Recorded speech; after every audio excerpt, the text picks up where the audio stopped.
I was contemplating how I would go about explaining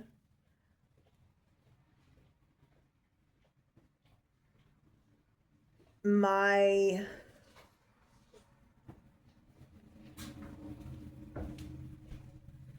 being born again experience. It's been extremely unexpected in a lot of ways.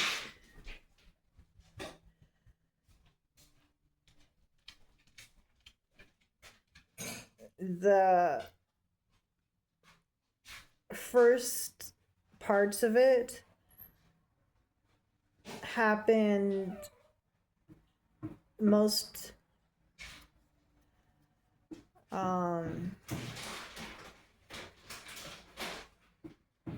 relevantly, I guess you could say, in relation to a big, gigantic event of miracles that helped me to feel less burdened regarding stresses and confusions. And as a result of having a better vantage, I would say, I was then able to seek further intentions that I had in mind, that I intended, that I wanted really, truly. And so what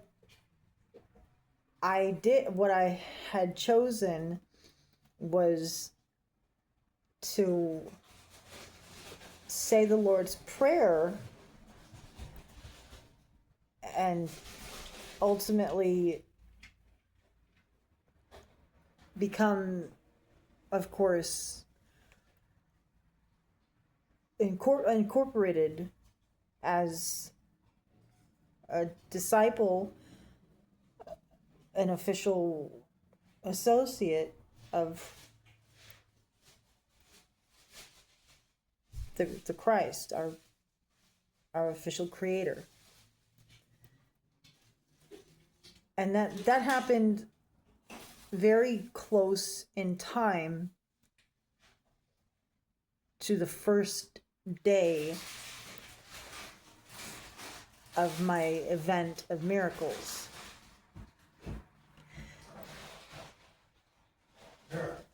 And fairly soon after that, I had made a decision about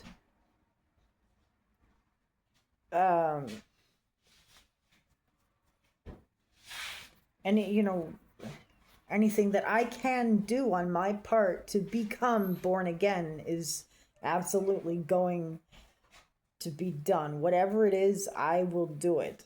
And so that was a decision on my part that I committed to very very determinedly. And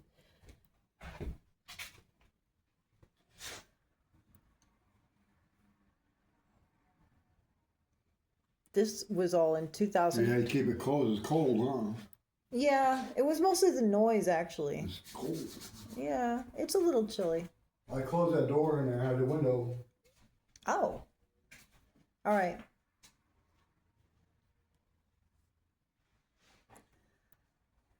This had all happened 2023.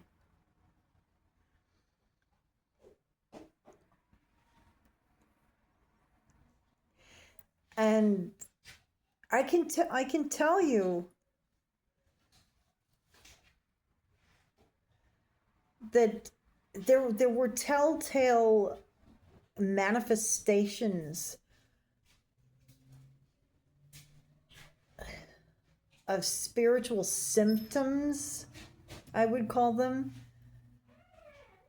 of becoming born again, leading up to my decision to embrace and commit to anything associated with being born again.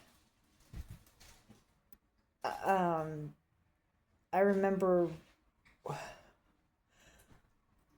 even before having relocated to the Bible Belt officially, there were a couple of,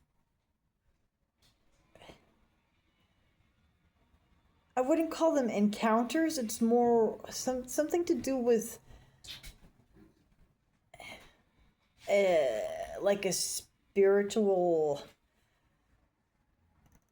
almost a vision, but it's more that my being is somehow transforming on some level, and I'm aware of it, and it's so intense that I'm like, what am I doing? But I don't show anyone that I'm thinking or feeling that.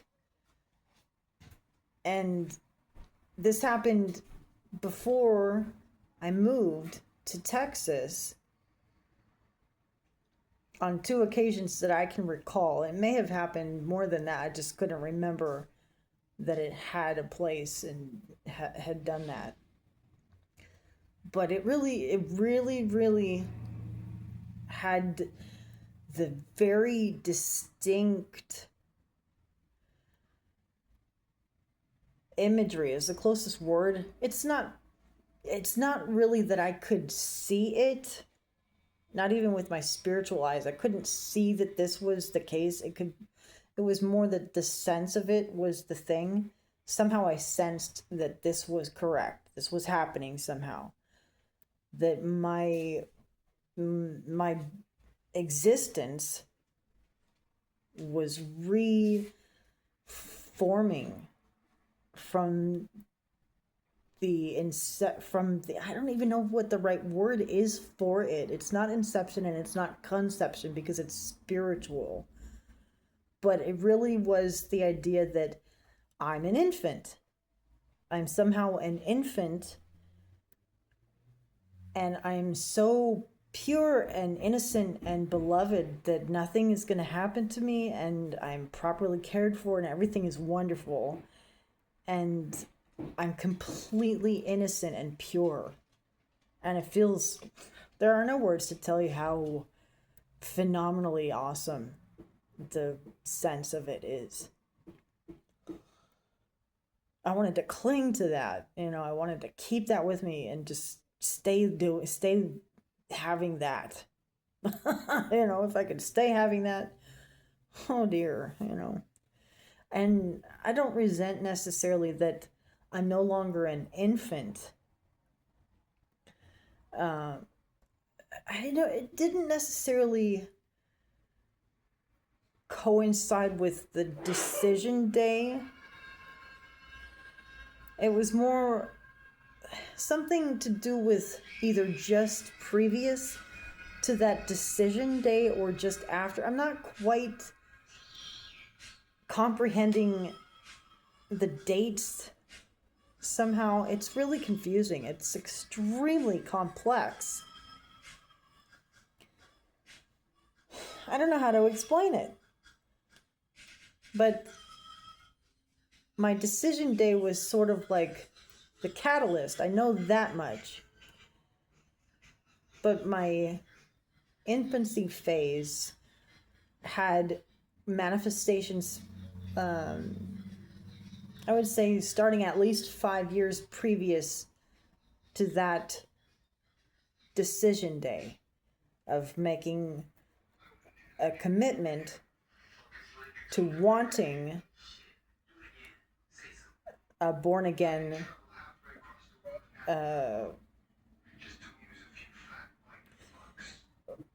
involvement.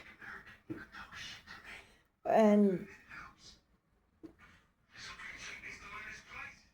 since that general time period of that decision day, I began to, from infancy, progress in what you would consider age, and I'm no longer an infant. Now I'm more like, I can't quite say I'm 5 years old, but I feel like I'm about 5 years old, which is interesting. And I don't quite understand how it all works, but that's, from my understanding, the best age that I can offer to people. So, I don't know. It's interesting. So, yes, I'm able to, walk and talk, and I can even, like, what I had been doing in my parents' home when I was actually 5 years old as a girl in Washington State where we lived, repeat a lot of those things very, very, very similarly. It's not identical, but a lot of that stuff does have such very secure commonality that it might as well be, oh, my parents are my providers, and it just has such a good nest. It's a very healthy thing for me. So I don't, and I can't, like, for anything, I can't complain. I don't have a thing to complain about. I can't do it. And it's phenomenally awesome. But the most unbelievable part, I did not expect this. I didn't even know that this was possible. Was that I physically was going to manifest somehow physically an actual born day.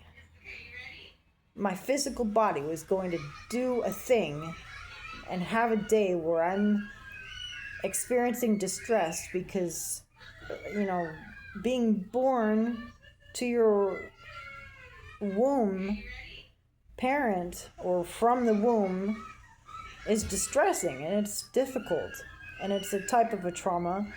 And so that specific day, which happened pretty recently, this last, not this month, but last month, it happened that day, one of my siblings and it's funny because we both somehow realized exactly what was happening and what we needed to do, and we were just in our places and having our needs met, and everything happened the way it was supposed to. And I had my trauma, but it was right. It's supposed to be that way. And I can't, there is nothing about it that I can complain even the slightest amount regarding. And it's so unexpected. None of that I ever thought, even the vaguest part of my imaginings, was ever going to be possible. Didn't expect it. Did not expect it. So, this stuff, it really is, it's the most, like, you'll never regret or feel disappointed, or there's nothing about an actual connection with the one that has provided all this real experience. I don't, like, I just can't say enough about it. I just can't. It's impossible. He's impossible.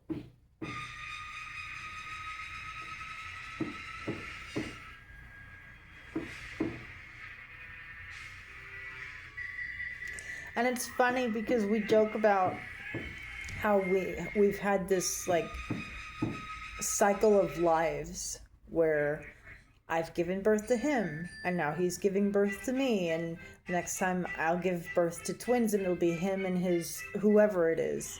And it's adorable and endearing, and there are no, like, we don't have limits, and it's just phenomenally wonderful, always. It'll never not be wonderful. I don't know. Like, I know that there are influences that want me to make some kind of a funny mistake or something, and it's just not possible. He's too wonderful. And I'm having a great time. I do have to say that there are some things about the Bible, like, treacherous pain stuff associated with what we would call world connection things that we don't enjoy, and we don't have, like, endearment regarding. We're kind of like, oh dang, it's a nightmare to try to get this stuff to function, or go the way we're hoping. Ultimately, if it does go the way we hope it does, then absolutely it's worth it. A lot of the times it won't do that.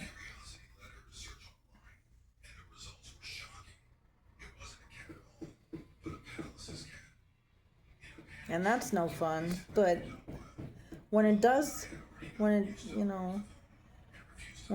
things are wonderful, and because it's about freedom to choose. You got your agency, and if you choose, I guess you could call it slavery to Jesus.